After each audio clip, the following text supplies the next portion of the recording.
If you're brand new to me, I am a genre man, and I adore superheroes. It's not easy to let me down, as a matter of fact, but I do appreciate a grand effort. Now, for as long as I've been alive, Marvel has wanted to make a Doctor Strange film. That's a little over 2 decades, but it's here now, safe and sound in our culture, and people are liking it. Sure, it took them a little while, but as a wise man once spoke, his name escapes me, of course, good things happen over time.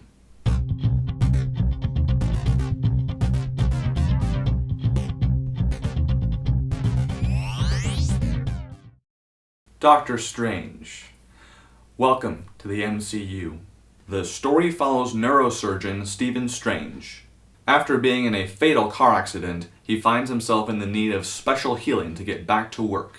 When his request is denied, he seeks a specialist in Nepal. There he meets the Ancient One. And from there, his world gets turned upside down and inside out.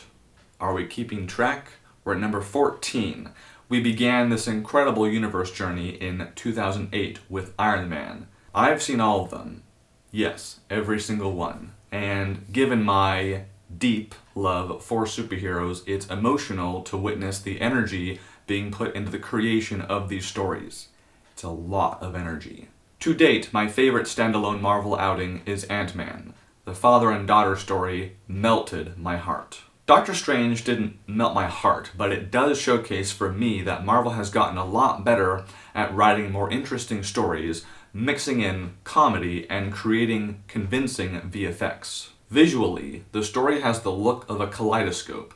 I was personally reminded of Shanghai Nights, The Matrix, Inception, and Portal. Cinematographer Ben Davis cites Fantasia as a visual influence for its psychedelic grounding. Bringing Benedict Cumberbatch in to sell the visuals was anything but elementary. He's proven time and again he is a worthwhile investment, and Doctor Strange fits him like a glove. A controversial choice is Tilda Swinton as the Ancient One. Many pitchfork emojis were raised and sent in protest over another episode of Hollywood blockbuster whitewashing. I have read the filmmaker's comments on diversity, and for me it's bittersweet. Tilda Swinton is a great actor. One of my favorite roles of hers is in Only Lovers Left Alive, and I loved her in this film. She did such a good job. But personally, if I was the director, I would have pursued an actor who looked like the Ancient One in the comic book, because that would feel right. On a more supporting end, we have Chiwetel Ejiofor, Rachel McAdams, Benedict Wong, and Mads Mikkelsen. If you're a fan of these actors like I am, you will be pleased. We have Scott Derrickson to thank for that.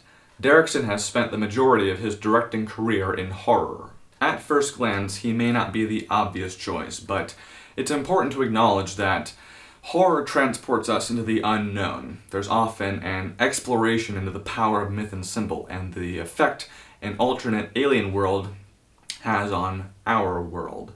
And, well, minus the tone, that dark and dour shit, that is Doctor Strange. An interesting, albeit obvious, similarity it shares with Iron Man is the relationship between Stephen Strange and Christine Palmer.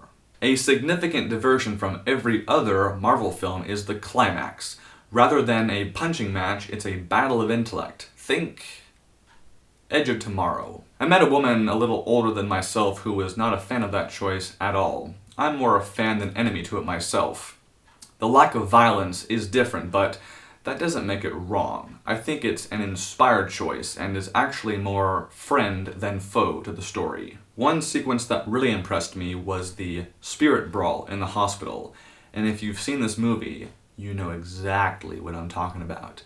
And isn't it extraordinary? Right? Like, honestly, there are some pretty jaw-dropping action scenes in the Marvel Cinematic Universe, but this one, for me, is like in the top 3. It is extraordinary. My notes for improvement fall under a little thing that we all call, do I believe it? Believability. You could also kind of file it under story choices, but let's not get technical. As Stephen is driving to an event, he is sent images of a case. He looks down as he is driving at top speed to diagnose, and while he's doing so, he gets into a crash, and the car flies quite a ways, and then lands violently, crushing a security fence. Now, a car crash is comic book origin for his character, but I do not buy that Stephen would be that stupid while driving, or that he would survive that car crash. That this movie is still as enjoyable as it is, I think shows Doctor Strange bears many gifts, and oh yes, worth opening and enjoying. Thank you very much for your time. Be well.